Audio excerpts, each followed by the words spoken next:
HOA Karen's desperation reached an absurd and dangerous level.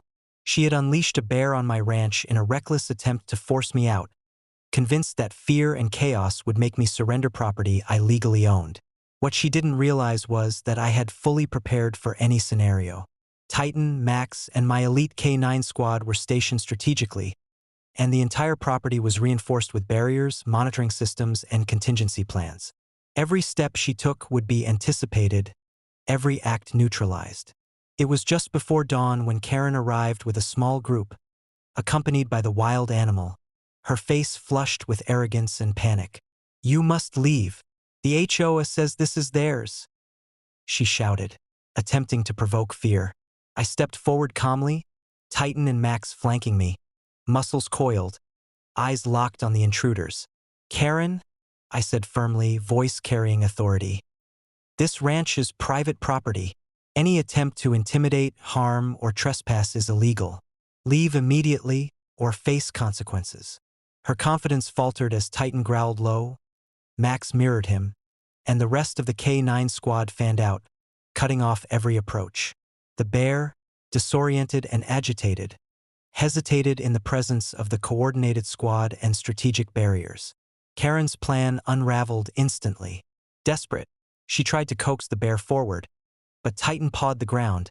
Max advanced slightly, and the rest of the squad subtly shifted positions, guiding the bear back toward a safe containment area I had prepared.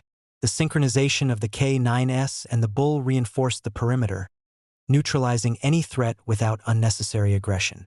Minutes later, law enforcement arrived, not because of her frantic calls, but because I had preemptively notified them of potential trespassing and animal endangerment. Officers assessed the scene.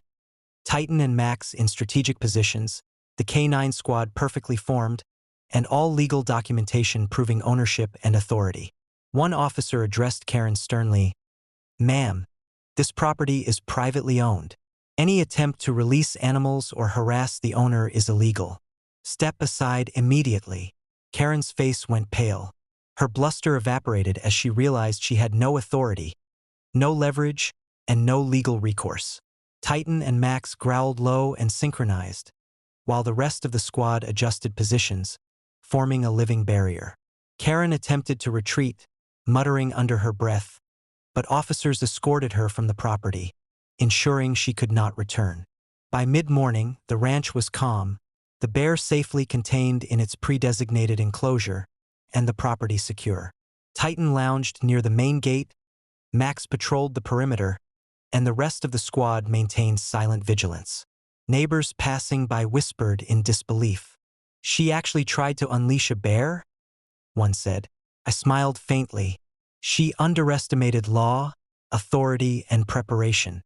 That's a mistake you only make once." Karen's humiliation became legendary. Her reckless attempt to intimidate through danger failed spectacularly. Authority, preparation, and controlled enforcement ruled every inch of the ranch, leaving no room for HOA entitlement, chaos, or intimidation. As the sun set, the property shimmered in golden light. HOA Karen, or anyone foolish enough to attempt such destruction, would never threaten this ranch, its inhabitants, or the law again. My property, peace, and control remained fully intact, stronger than ever.